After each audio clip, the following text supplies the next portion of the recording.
160 शब्द प्रति minute speed से डिक्टेशन स्टार्ट होगा कुछ ही सेकंड बाद। स्टार्ट।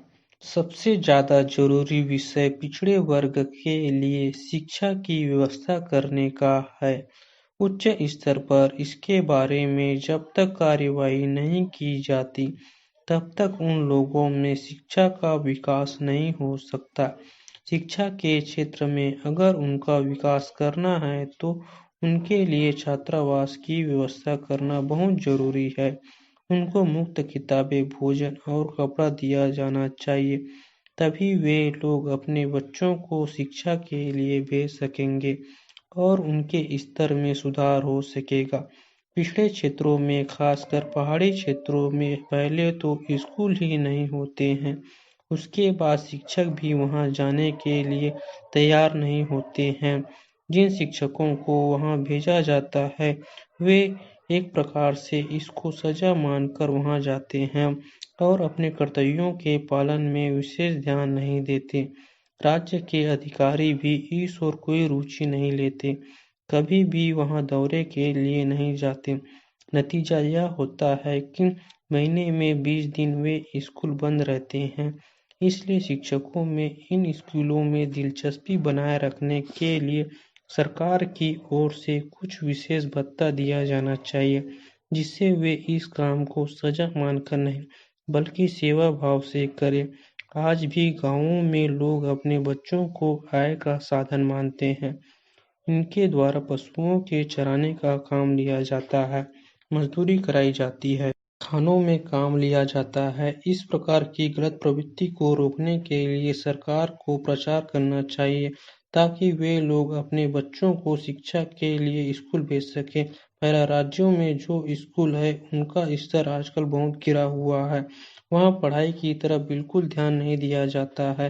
कई जगहों पर आपने केंद्रीय स्कूल खोले हैं। मैं चाहता हूँ कि प्रत्येक जिले में कम से कम एक केंद्रीय स्कूल हो जो शिक्षा मंत्रालय द्वारा चलाया जाए, ताकि कुछ क्षेत्र के दूसरे स्कूल उस स्कूल से लाभ उठा सके और वहां पर बच्चों की पढ़ाई का स्तर ऊंचा हो सके। पर दोपहर के भोजन के संबंध में पिछले बजट के समय सरकार की ओर से घोषणा की गई थी। मैं नहीं जानता कि उस योजना को कहां तक क्रियान्वित किया गया है। जहां जहां इस समय भोजन दिया लाभ उठाया जा रहा है, उस भोजन में पौष्टिक पदार्थ नाम की कोई चीज नहीं। पैरा। सभापति महोदय, यहाँ आए दिन भाषण तैयार किए जाते हैं, वे यहाँ पर पेश होते हैं, उन पर धन्यवाद के प्रस्ताव पेश होते हैं और पास होते हैं, परंतु हम अपने देश की सेवा तब तक नहीं कर सकते जब तक कोई ठोस काम नहीं करते। जब तक हम अपने हालात के मुताबिक काम शुरू नहीं करते तब तक हमारी दशा में सुधार नहीं हो सकता। इस सदन में शिक्षा के बारे में कई बार कहा कि शिक्षा की पद्धति जो हमारे देश की है वह हमें अंधेरे की ओर ले जा रही है। वह शिक्षा जिसके द्वारा इस देश ने संसार भर में गौरव प्राप्त किया था, वह शिक्षा जिसके द्वारा संसार ने हमें गुरु माना था, वह आध्यात्मिक शिक्षा जिसके द्वारा हमारा संसार लोहा मानता था, उसे हम त्याग रहे हैं और अब हम दूसरी शिक्षा की तरफ जा रहे हैं। हमारे बच्चे अपने इतिहास को छोड़कर दूसरे मुल्कों के, जापान, अमेरिका आदि के इतिहास को पढ़ने में रुचि लेते हैं।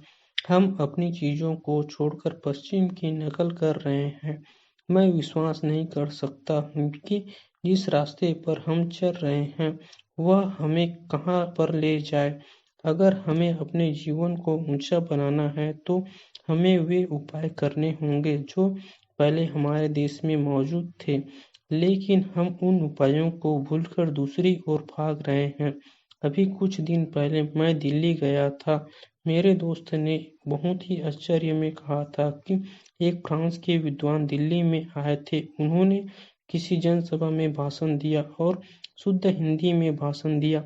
मैंने बड़े गौरव के साथ जाकर उनका धन्यवाद किया। जब मैंने धन्यवाद अंग्रेजी में किया तो वह कहने लगे कि क्या आपको हिंदी नहीं आती है? आप हिंदी में धन्यवाद क्यों नहीं करते? मेरे मित्र शर्म के मारे मुंह उठा न सके। मैं अर्ज करना चाहता हूँ कि बाहर के विद्वान हिंदी में यहाँ आकर भाषण देते हैं और यहाँ के लोग अभी भी अंग्रेजी में बोलने पर गौरव करते हैं। यह किसी भी भारतवासी को शोभा नहीं देता। डेली इसी तरह के न्यू डिक्टेशन पाने के लिए इस चैनल को लाइक, शेयर एंड सब्सक्राइब करना ना भूलें। Thanks for watching.